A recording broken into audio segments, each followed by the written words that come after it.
Good morning. This is KELOLAND on the go with all you need to know in news and weather as you start your day. The Sioux Falls Police Department is investigating a deadly crash that happened Wednesday morning at 12th Street and Garfield Avenue. Authorities say the school bus hit and killed a 50-year-old man who was crossing the street. The bus was on its way to Garfield Elementary School with students inside. I'm not sure if they saw this or what part that they saw, but they eventually were taken off the bus and put on a different bus. I think CPR was given to the victim on scene, but he was pronounced deceased on scene. The Sioux Falls School District says they're offering counseling for those students on the bus at the time of the crash. The 3 people killed in a crash 10 miles north of Beersford last weekend have now been identified. The victims include 18-year-old Colin Lavik of Irene, 19-year-old Cadence Nygaard of Beersford, and 20-year-old Gerald Muller of Parker.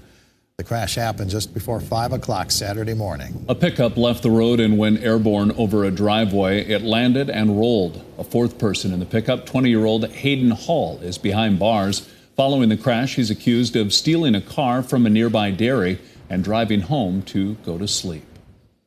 A Luverne, Minnesota man is dead after being hit by a pickup north of Beaver Creek.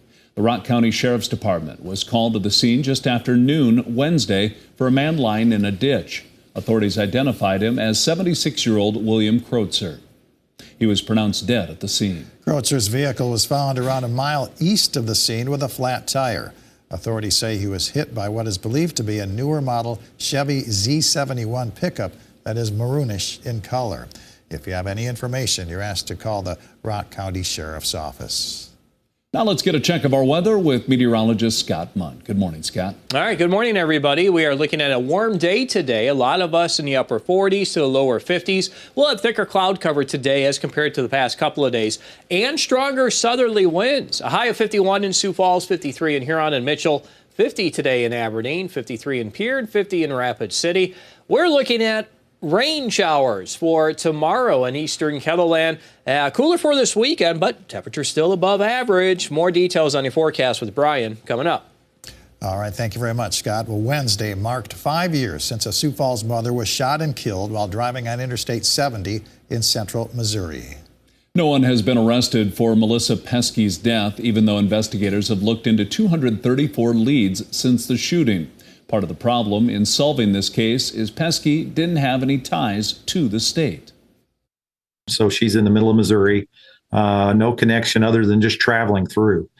She wasn't at a business or a residence or something where it was a destination for her. She's just traveling through. So Peskey's family says Melissa was driving to South Carolina at the time after leaving her husband in South Dakota. If you have any information about the case, you're asked to contact the Missouri State Highway Patrol.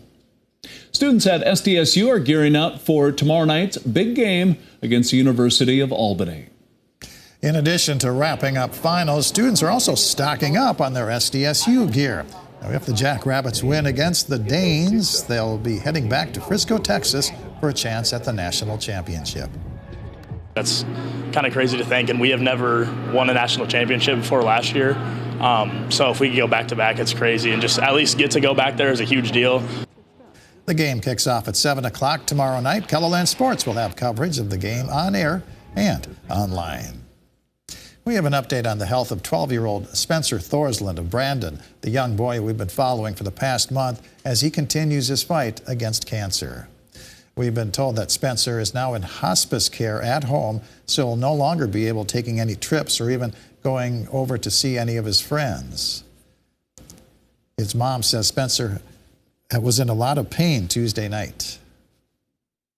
My ultimate hope was that we could beat this still, but as things are progressing, just that it can be very peaceful. The pain episodes, I don't like watching that or seeing that, so if we can make sure we're staying on top of pain, or we have our little emergency med that we can give it right now and it makes the pain stop. Just peaceful, being able to just sit together, talk, and just very quiet, peaceful time together is my hope for him as we continue down this. 6 players from the Sioux Falls Stampede stopped by and gave Spencer an autographed Star Wars jersey that the team wore on Saturday night, and that put a smile on Spencer's face. That's a look at some of our top stories. Now let's get one last look at your weather with meteorologist Brian Karstens. Brian? All right, our weather picture today, we are expecting mild weather for pretty much all corners of KELOLAND, a little cooler into Nebraska where clouds are thickest today, and the hourly numbers are above 50 for several areas of the region. Now, we do expect tonight, as the winds continue out of the south, that's going to keep the overnight lows quite a bit warmer, likely at least into the 30s, and you'll see that on the hourly maps here for the overnight. Now, the question is tomorrow, will we be able to scoop up a little bit of rainfall potential here across eastern Nebraska into southwest Minnesota? I think that this idea is here. Now, it's a fairly narrow ribbon of rain, so it can shift a little bit on the weather maps, but I would at least like to include Sioux Falls into that. Obviously, the folks that are picking up some showers tomorrow could, in fact, likely will see a reduction on temperatures. So that's something else we'll be fine-tuning those developments there. But Marshall, Yankton, Sioux Falls, Spencer, Iowa, kind of all on that list. Folks in the west, you're still pretty mild, although you're windy. You'll have a northwest wind tomorrow, Rapid City, and it'll still be close to 50 degrees. And then we'll end the day with some snow in North Dakota.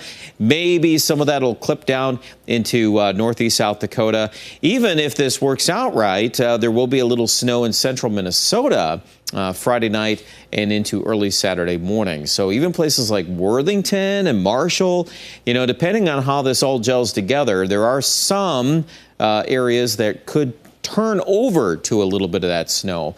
It's a close call, but it's something that we'll update here on Midday in KELOLAND. Bottom line is Saturday will be a little cooler. We'll put some pressure on the numbers, closer to 40 Sioux Falls.